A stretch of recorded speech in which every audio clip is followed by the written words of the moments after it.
my name's Tom, and I'm redoing the bathroom here, and I've just gone ahead and put up this pretty simple, pretty straightforward mirror in the bathroom because we didn't have one. It's really hard to brush your teeth and brush your hair when you don't have a mirror in a bathroom. This came from Amazon. It's super simple. It is kind of a brushed metal corners. Let me show you how easy it is to install. All I did was, I'm gonna pick it up, pull it off there. There we go, 2 screws. You can see all you gotta do is line up the screws with this. Go ahead and put them in. Now it does have anchors in case you don't have studs back there. There we go. Put it back on, and then you can move it back and forth. Make sure it's centered.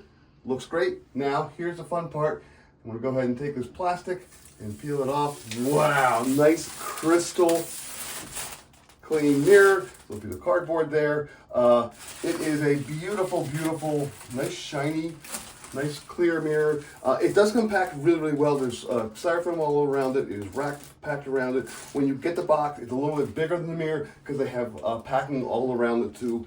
Nice and secure. This is a great mirror, super easy to install. All you got is 4 screws and anchors. Just put them in, line them up, and you're good to go. Highly recommended.